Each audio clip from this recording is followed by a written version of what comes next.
Spectrovision Radio.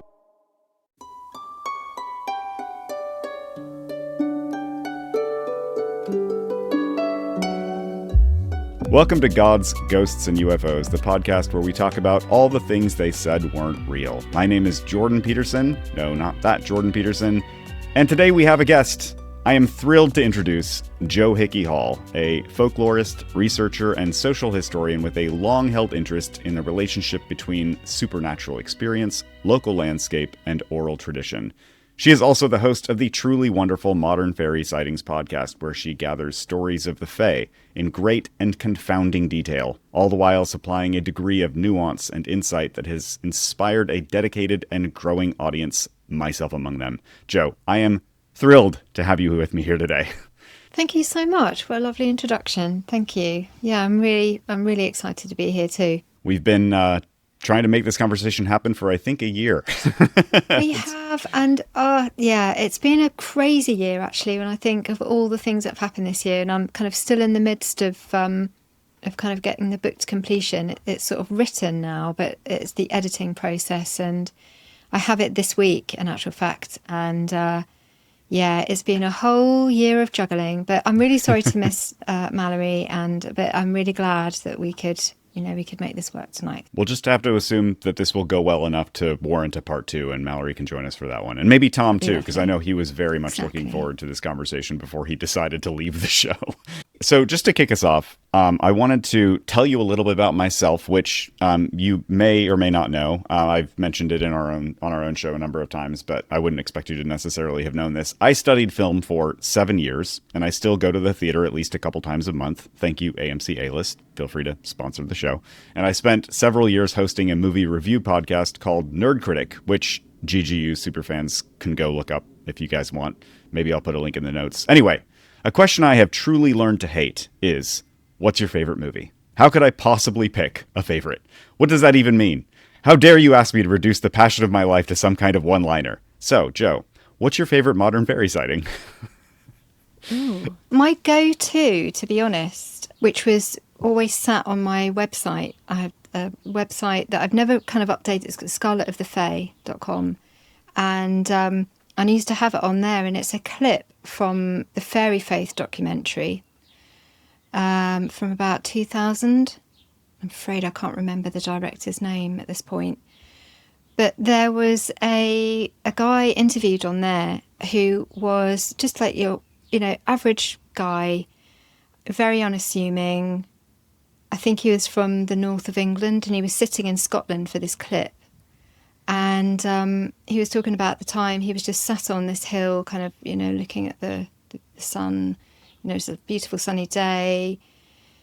And he looks down and he sees 2 fairy beings cutting his shadow. So where his feet end and his shadow begins, they were cutting the shadow at the bottom of his feet. And because he said it before that, he was kind of dozing off a bit. And it was only because he kind of roused himself a little and saw something, as you do, seeing movement. And he always says that, thank goodness he did, because what would have happened if he had not caught them? Because it was a really compelling share. And I thought it was a great piece of TV. And if I had the time, once the book's done, things like that, I would really love to be getting out and about, talking to people about their experiences like that. There's one thing, as you know, kind of sitting behind your equipment and and chatting, which is always amazing. I mean, thank goodness for this technology, but I would really love to be out there, speaking to people in situ. Yeah. And learning about their experiences. It would just take it to another level. But that's my favourite before I started the podcast. And then my own personal favourite, which I think this is my favourite because I did not know what was coming. And it kind of was a gift, really, to me, because what this guy had seen, I had also seen. And I'd never met anyone else that had seen what I'd seen. And this was episode 4, Mysterious Illuminations. And this guy, he'd got in contact because he'd seen some orbs in his bedroom. And it was really early on, obviously it was episode 4.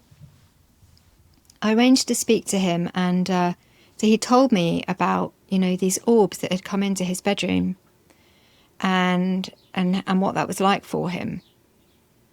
And again, just a really ordinary guy. He was in the north east of England, really lovely chap.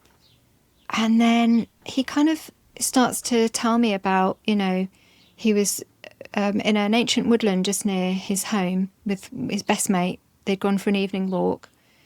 Nothing particularly special, just something that they used to do together.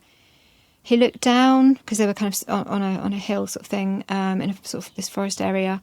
And it was getting a bit dark, and they could see some lights coming through, the forest.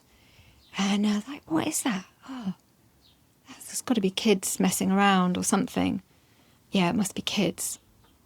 And it came closer, and they were like, that's not kids. What is that? The guy that was with him, his best friend, started getting really uneasy. And he said, oh, no, I don't like this. I'm gonna go. And his friend said, this guy said to him, oh, come on, we're two big guys, they're in their 20s. So it's all right, we're all right. And anyway, these lights, they walked into a kind of an opening in the woodland, and it was a moonlit night, so they could suddenly see that it was this being, and it was a stick man that was rolling 2 orbs in its hands. It's kind of rolling them in his palms, and it was going along, and the guy, his mate, just legged it. He just absolutely legged it. But the guy I was speaking to, my guest, he said it was absolutely amazing. It was such a marvel to witness, and he thought it was just incredible. And the being, I think maybe if the guy was running off, it could have made some noises and startled it. But anyway, the being then, at at that point, must have heard or been aware of them or him, and it ran away. And on that episode, I cut all this out. I later shared it with patrons, like maybe about a year later or something. But at the time, I just cut my conversation with him out, because I had seen the same type of being in Jersey, where I'm from. So me and 2 other, we were a ritual magical working group. We didn't call ourselves a coven, but I guess we were. And we were on the beach. We were working in the evening, which we did, forests, dolmens, beaches.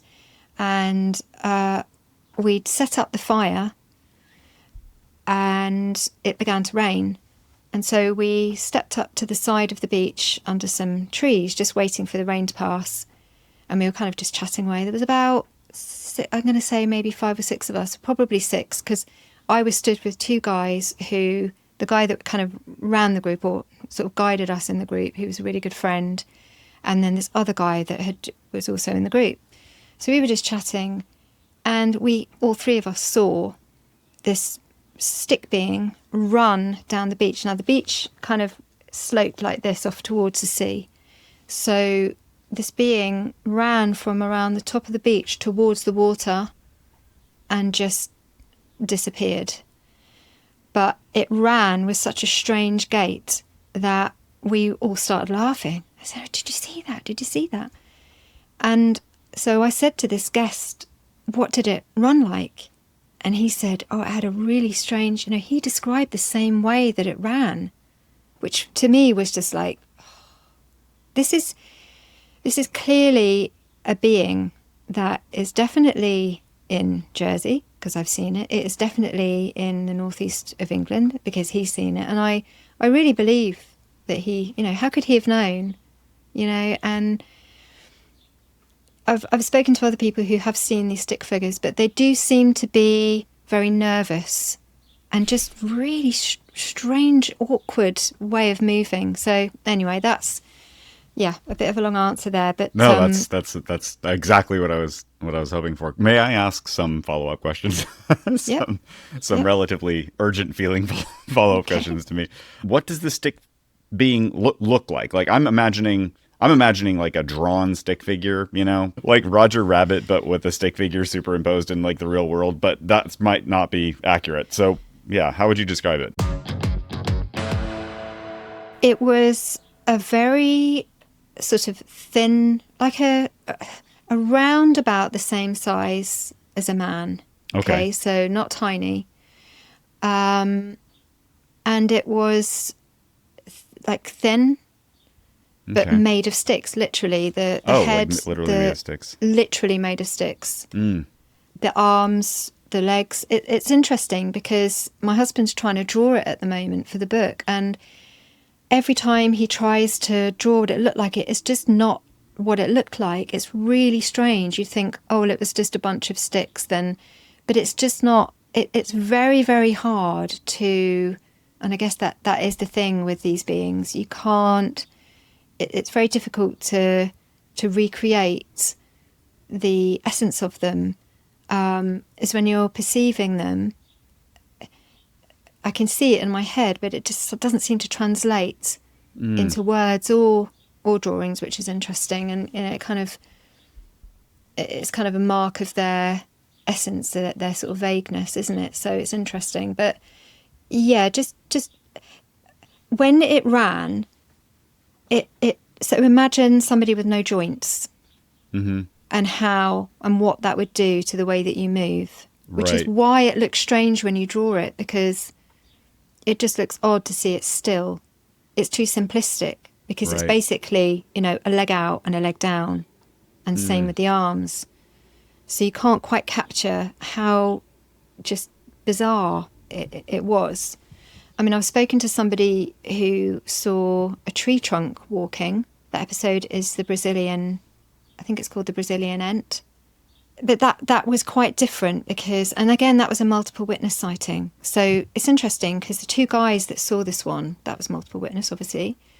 Me and the two guys that saw this one also, and the one that was in Brazil. So that was near the university, and it was a guy and his friend, a woman, and they'd not long started their course, and they were going along a really long road off campus, and it was quite a windy road, and they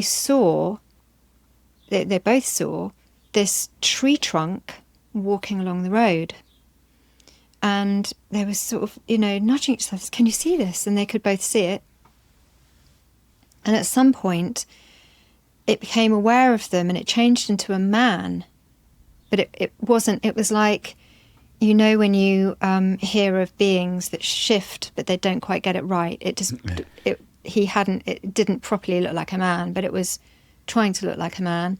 And then it shifted back into tree trunk again. But that felt different to me. It didn't seem quite like the one that I'd seen. But this guy in northeast of England, that's like, this is clearly something that is around and seems to be some kind of type of being or something. So when you say it, you watched it kind of run along and then it disappeared. I'm tempted to ask you more questions about what it looked like so I can get like an accurate picture in my head, but I'm realizing that might be the wrong line of questioning because there's this weird disconnect that you're describing between perception and description, that you can't, that you clearly perceive the thing so much so that it elicits like a real sort of, present reaction. Like you guys laughed. One guy, was afraid and ran away, basically. One guy was filled with awe. So clearly, like, you're seeing something that's tangible enough for you to perceive it, that you're reacting to it in this visceral way. But then when you try to bridge the gap into describing it or explaining it or drawing it or whatever, you can't. And that, like, to me, like, it's very vexing as someone who, I wouldn't say I've experienced a lot of the kinds of like mystical or unexplainable, phenomena or experiences that that would fit that description. Anything that I've experienced on that level has been a little bit more subtle and a little bit more nuanced. Like I don't have really like that sort of the things that appear to sort of puncture the physical reality of my experience.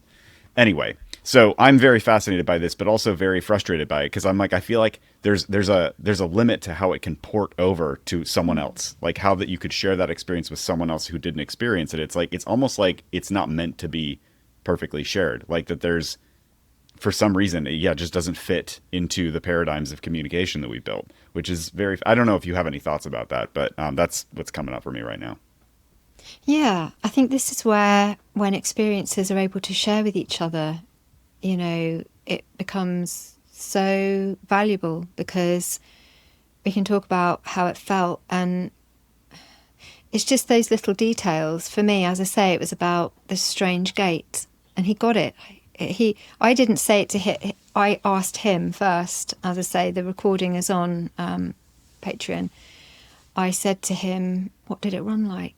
And yeah, I mean, I think that it's, as I say, it goes with the territory. We want to import these into a mode of understanding that we can kind of go, you know, there it is, that's what it was like. And we can't. And we kind of need to, in a way, as humans, sort of like get over ourselves in that because that is what we literally do with everything. We have to kind of, you know, categorize it, you know, pickle it and say, there it is, you know, this is what it's about. And we literally just cannot do that with these realms. I mean, yeah, I mean, like you, most of my experiences have been, you know, fleeting and something more to ponder on rather than a real, you know, as you say, kind of visual lived experience where you're seeing this thing and it's there.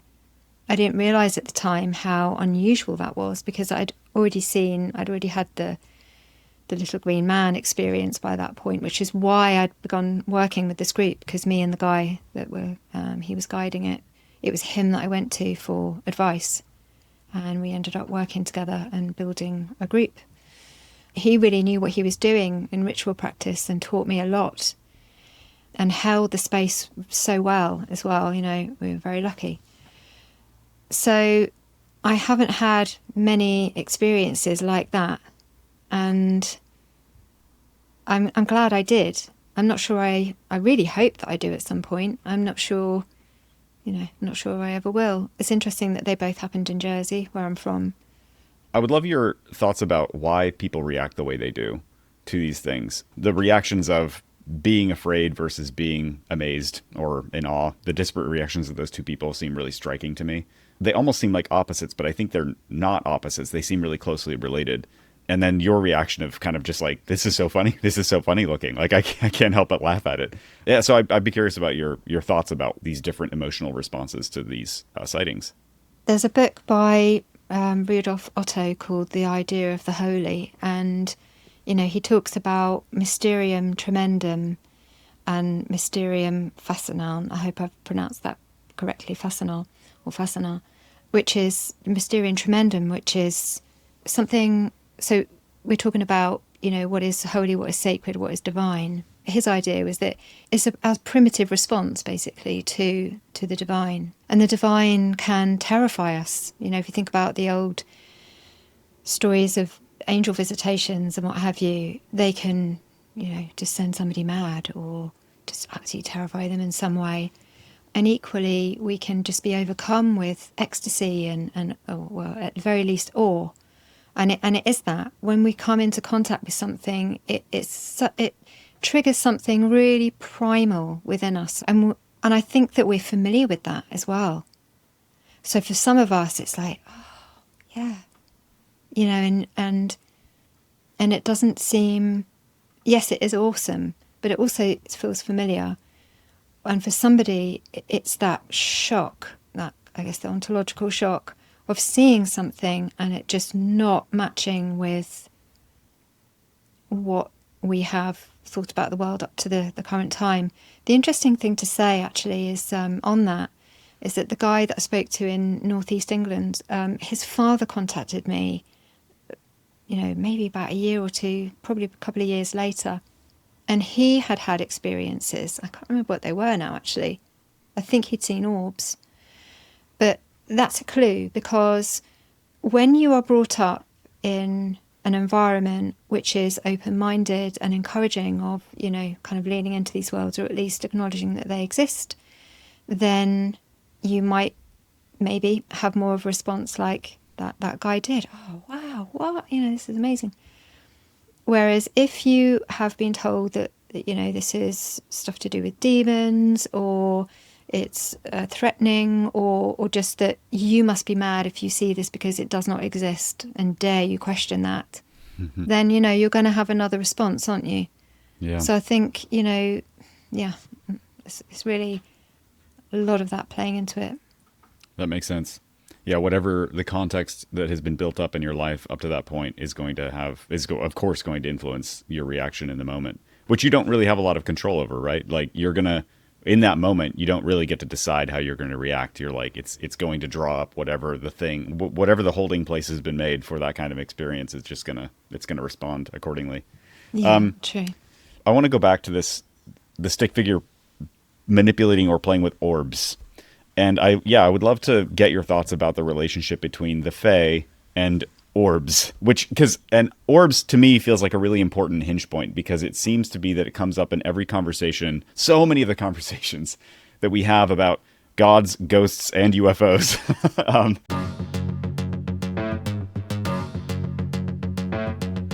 We talked about conscious plasma, which is something that, is very, very trending right now in these conversations. People are talking about plasma and its potential as a substrate for consciousness, or as a medium of informational exchange. And orbs just seem to feature in a lot of phenomenological experience when people see the Fae, or when people see UFOs. Sometimes, very often, it seems, people see orbs and say, I saw a UFO, right? Like, so there seems to be a lot of crossover around the idea of orbs. What's your perspective right now, based on, it's obviously a work in progress. We're always learning. We're always kind of developing our perspective. But where are you at with that right now?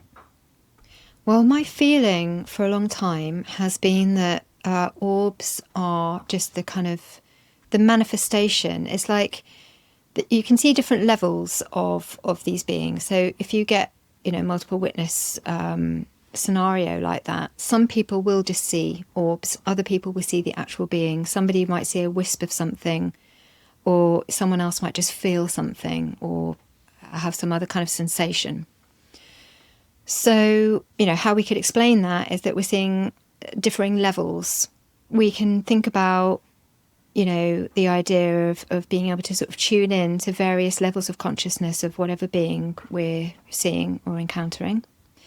And light, to me, at its core, is kind of energetic manifestation, very sort of tightly packed. And when I think about that, I think about people's, I don't know if you ever see this, where you see lights around people. Do you ever see kind of little sparks around people? I'm not sure that I do personally, okay. No. But I definitely have heard of this.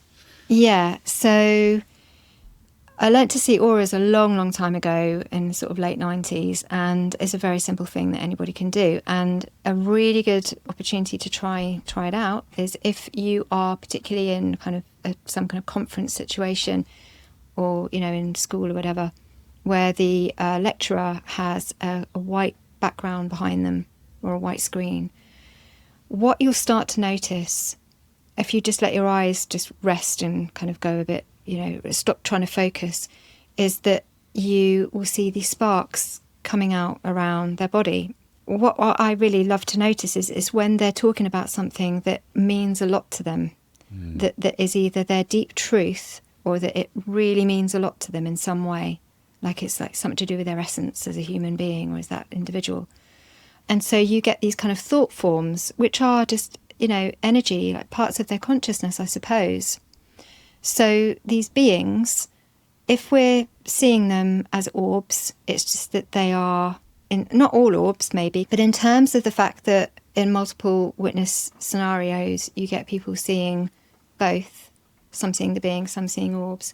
That's what leads me to think that these are just, we're just seeing a different station tuned in through our own perception. So we will either see the energetic manifestation or some other aspect of the being itself, or, as I say, just having some kind of sense of it in a different way, in a felt sense. Does that Yeah, kind no, of answer the question?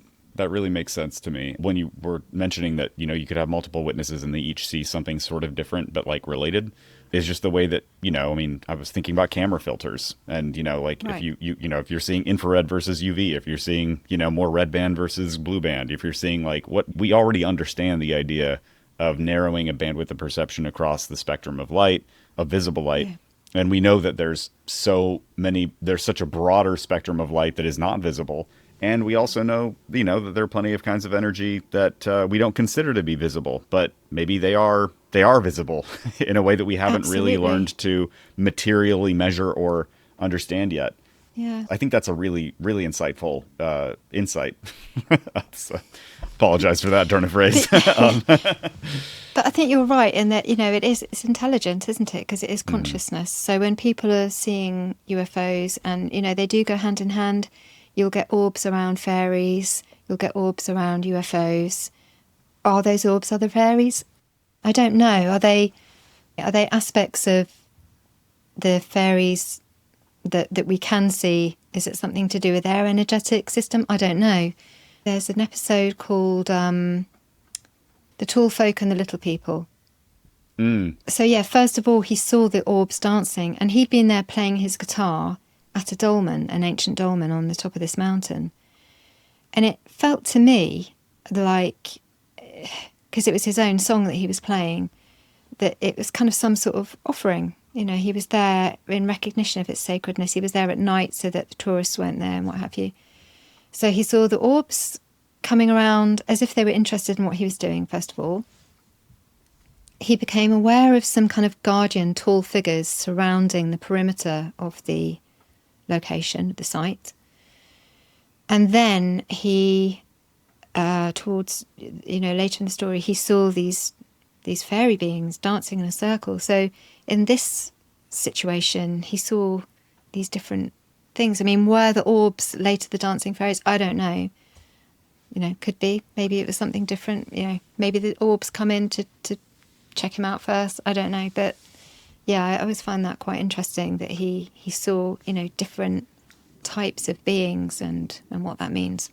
And it's hard to say what might be influenced by, if we take it for granted that these are separate or that these are independent entities. So this isn't just manifestations of his own consciousness, that he's seeing other, sort of sovereign consciousnesses, to ask the question then whether their appearance had something to do with their choices or whether it had to do with his own posture of perception, whether he was thinking or feeling a certain way or reacting a certain way or desiring certain things, or just how his own consciousness was filtering that perception, or both, maybe some interplay between the two.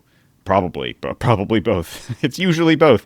Yeah, it is. Yeah. I think one of the stories that really made me think about my own experience was, so at the time when I had my experience, I told this friend of mine, and she couldn't believe me at the time. She just said, I think that this is at the point where I hadn't actually even spoken to the guy about this. I was still really with what had happened, and I hadn't really told anyone about it. And I told her because we used to do Tai Chi together, and she was kind of into spiritual stuff and meditation and things, and I thought she might be somebody good to tell. And she said, I think it's really nice that you think you saw what you saw, but I can't. I'm sorry, I just can't. I just can't believe it. And I was like, well, fair enough, because years before that, if somebody did tell me that they'd seen fairies, and I just thought, oh, that's really weird. Why are you saying that? That surely can't be true. And that was my reaction. So Sure. I thought, well, fair dues. She's just having the same reaction as me. But this same friend called me when I moved to Bristol and said, this is years later now. She said, oh, I need to tell you, this woman she knew had seen a being at the same place that I had seen a being. And she said, you need to speak to her. You need to speak to her. So I did eventually. A number of years after that, when I visited home again in Jersey, I met up with this woman and my friend. We all went together. And we went to the place, and I recorded that interview, and that's an episode, and it's called The Genius Loci. Because she had seen what sounds very much like exactly the same being that I had seen. And she described him looking the same. In fact, it was just meters away from where I saw him. He was wearing what looked like similar clothes. She described his character, in the same way that I had experienced him. So that made me think about the prevailing theory that, well, it's something within, we're projecting our idea of what something might look like, feel like, in a certain place. Well, there's two completely separate people seeing the same being in the same place. That would suggest it's something to do with that location. It's not a surprise because it's not so far from a dolmen, sacred sites and Neolithic dolmen. So, anyway, it just gets you thinking, doesn't it? Yeah. That's fantastic. I'm tempted to say, well, we should hear this story of your sighting of this, but you know what? I think people should just go listen to those episodes is what they should do. I wanted to ask you, you've been doing this podcast for quite a while, and you've had some of your own experiences, which were pretty remarkable and pretty formative, but no one can keep up a labor of love like a podcast for as long as you have without some sort of driving force. So I of course there's an ongoing curiosity, but I'm wondering if you had to explain your continuing investment in the show that you do and in your continuing research, what does drive you right now about all of this? That's a really good question. I think the reason that I'm keeping going, and it is hard. I mean, it's a life calling, really, and it's like you're in service or something, because it kind of does take over your life, as maybe you understand a bit of that too. I have such an amazing community. I don't know what I would do without us lot, basically, because most of us are experiencers, and we do just get to talk about these sorts of experiences together and what we think that might be, and the wonderful guests that come on, onto the podcast. And I get emails every single day with people's stories. I get people contacting me to say how much it's meant to them to hear those stories, because like me, in the beginning, having had an experience like that, you often just don't have anyone to talk to. I didn't have anyone to talk to about it. I didn't know what to do with it. I didn't know how to make sense of it. So like with any experience that is, either taboo or misunderstood or somehow feeling unacceptable in some way to the world, it's really difficult to process and to find people that will understand what you've gone through. So, that's a big part of it. And then the other part I would say is that I just feel like, I spoke to a lovely friend today who's reading over my book at the moment, and she said, Jo, your daemon is really driving you at the moment. And it's very true. I just feel, since the very beginning, I have not been driving this. It's more that I have to kind of make space for what wants to come through. I never know where it's going to go next, if you know what I mean. And I have to keep checking in to make sure that what I'm doing is acceptable to whatever, world it is that I'm working with, call it the Fae, whatever it is that is driving this, because I hadn't chosen to sort of set out and do any of this, but I sort of keep being put on the path in various different ways to be doing this. And And I absolutely love what I do. I wish that I struggle with the kind of the editing and the social media side of things. I wish I didn't have to do that bit. It's awful. Yeah. It's just so time consuming, because what I really want to be doing is talking to people about their experiences. And because now over time, we have this Patreon community, and it's just my favourite bunch of people. Just, we're all quite similar in a way. Well, we're all very different actually, but in terms of the way that we can kind of make space for each other and our experiences, and just really relate on a very sort of open-hearted level. Because I feel like a lot of the time when I speak to people, the people that have experiences, it often is like that they are relating to their environment in a kind of open-hearted way. There's something about that. There's something about relating to this world with maybe, I don't know if you'd call it, I think open-heartedness is I keep coming back to that sense of it. And it might not just be that. I guess a sense of wonder, the kind of wonder that you have in childhood. And maybe you could call that innocence, but then I also don't think it's naive. I think it's naive to think that this world is all there is, because it clearly isn't. And to think that the kind of material realm is all that's worth placing our focus on, because that's leading us to places that maybe aren't such great places. So I think, I think that, there's definitely something beneath all of this that's driving it.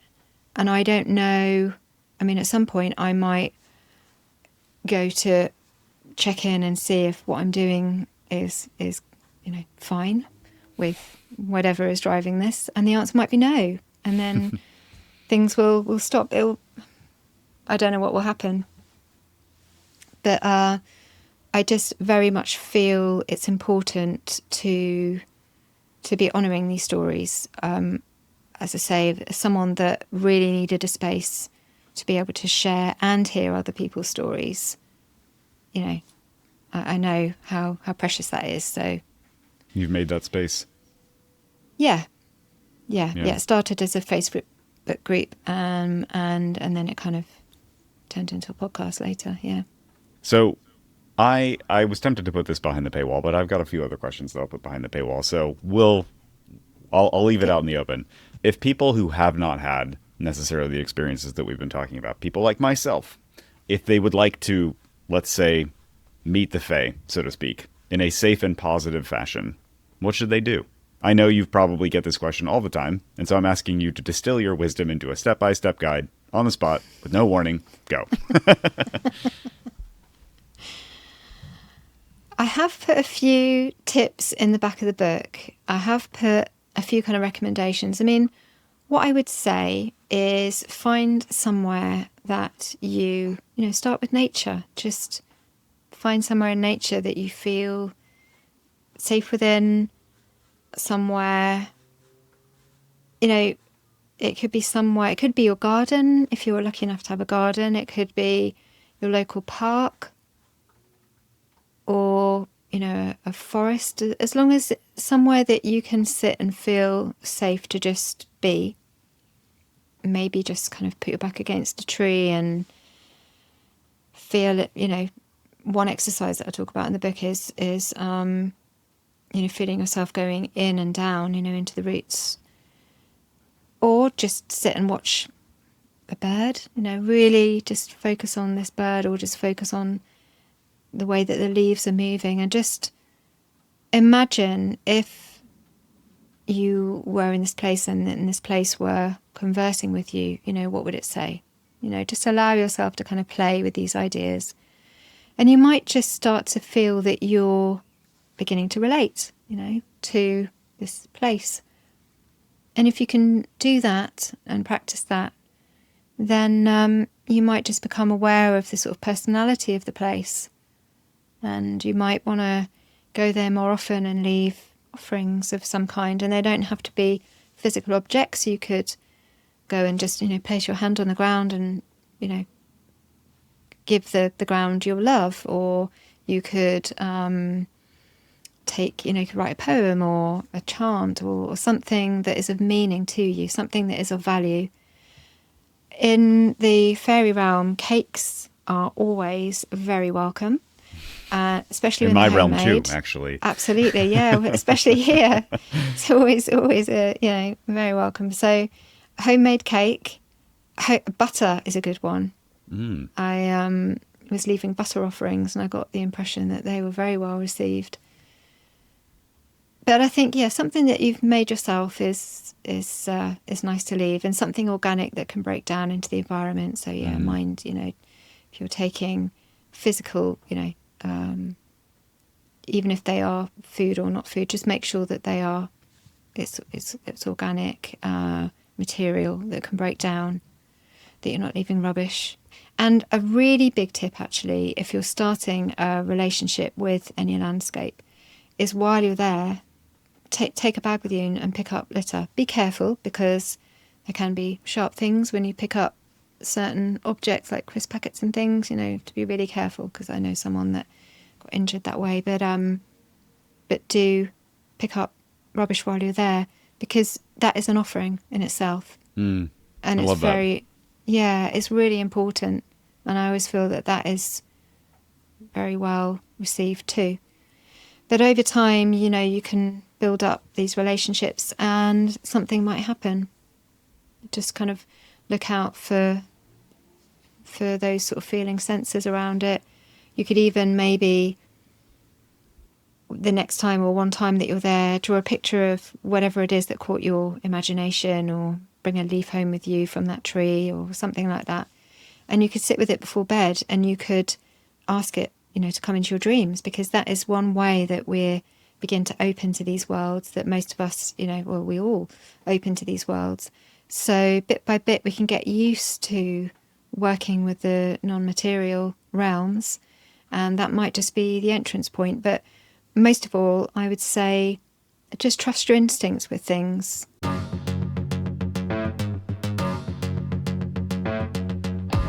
If you walk into a space and it doesn't feel right, leave, or you don't feel that you're welcome.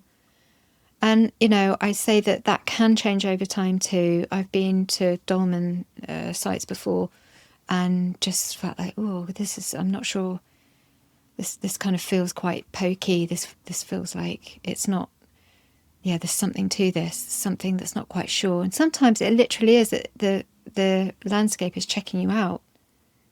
If you get more practiced at it, you can actually feel the beings in that place come right up and check you out. And it's very disconcerting, and you might decide to turn tail and leave.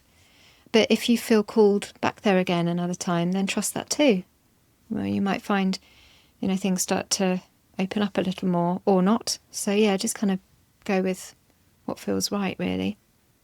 So, if I had to summarize everything, all the actual real tangible things you're saying, into useless abstractions, which I have a real talent for doing, I would say it's about cultivating openness, setting intention and cultivating openness. So you're just trying to say, this is what I want, and I'm intending to do this, and then trying to make a place in your own self and your own heart for that connection to happen, if there is going to be one.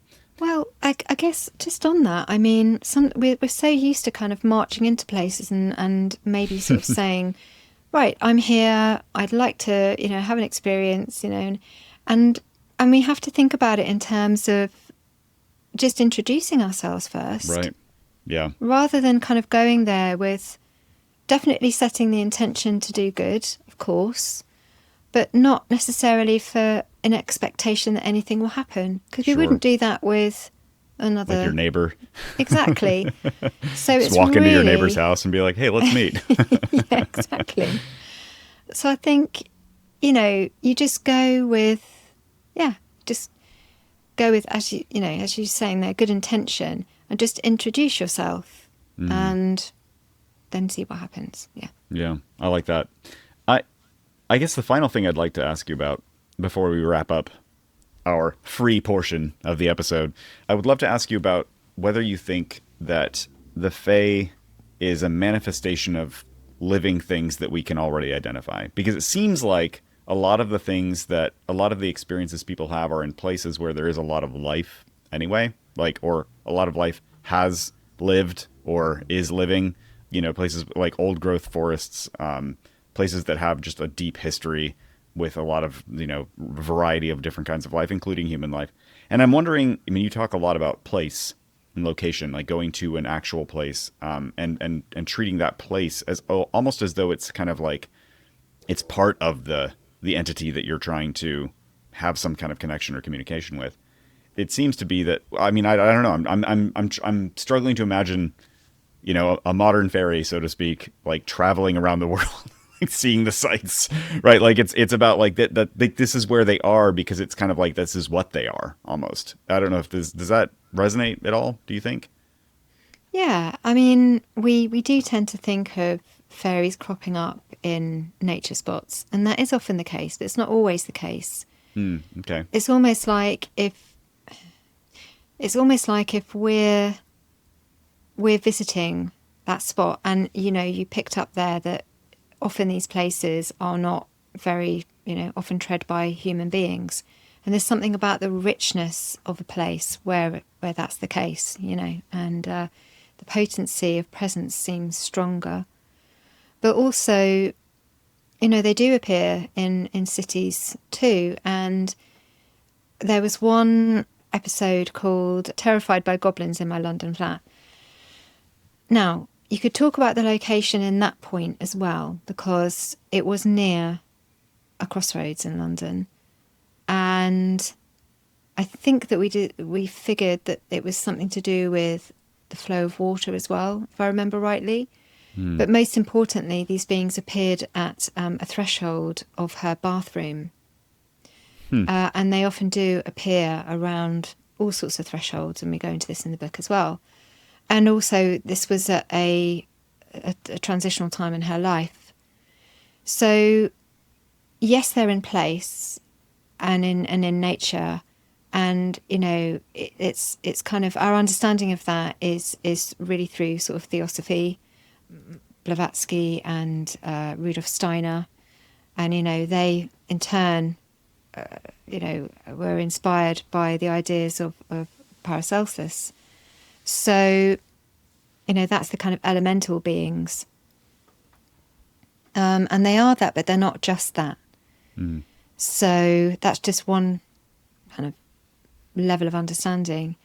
They seem to be centered around the thresholds of things, all sorts of different things, whether that be physical thresholds like doors and windows, and also the transitions in our lives, or the liminal parts of the day, like the dawn and the dusk, the land between the sea and the land, the beach, or all of these liminal places that are neither one nor the other.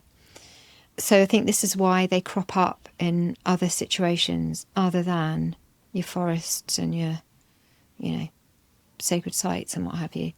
And funnily enough, I did hear in one of the episodes about a woman who saw a being jump off the back of the truck in front and run off, which got us thinking, are they hitching lifts? It sort of makes me think about, those videos when you see animals hopping onto a tube and going up, and they've got their own little life where they've got, a whole other world, people they go to see, and all this kind of thing. These hidden lives. It makes me a duck with a second family. Yeah, exactly. So, is that happening? I don't know. A lot of people also think about the way that, the movement of people throughout history that have taken their folklore with them. So when you had, thinking about my own ancestry, the Irish, immigrants into the US and bringing that folklore with them, because then, some people think, well, we've started to see beings that very much seem similar to the folklore of the places that they've left. So is that a thing? It could be. We're not sure. Yeah. But, so maybe they are travelling. That's a great point. Also, when you said, maybe they are emergent phenomena or entities that are attached to the place, but then they're more than that. I'm like, well, that's actually a pretty good description of humans.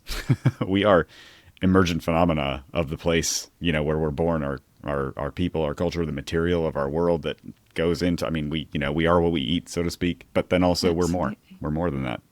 Absolutely. Yeah, you've hit the nail on the head there, I think. And again, I kind of explore that a bit in the writing because I think there's some important stuff there. Yeah. Well, I am excited to ask you some questions that you may or may not be comfortable answering, not behind a paywall. So if you would join me, Joe, okay. I'd love to continue our conversation. And thanks for everyone who's not a Patreon supporter or Substack subscriber. Thanks for joining us. I hope you had a great time. Feel free to follow up with some questions and comments, and see you next week. Thanks. Couple of quick reminders before you go. First off, if you haven't left a rating on your platform of choice, please do that. One of the first things people look at when they're judging a show by its cover is the number of ratings it has. So if you dig what we're doing, show it with stars. In the epilogue, we talk about an angry, disembodied head at a kitchen window, why you can't tear down a house to make a haunting go away, and how UFOs are seen so often over a Neolithic burial chamber that locals don't even look up anymore. If you want to hear it, go to godsghostsufos.com or find the link in the description. See you next week, friends.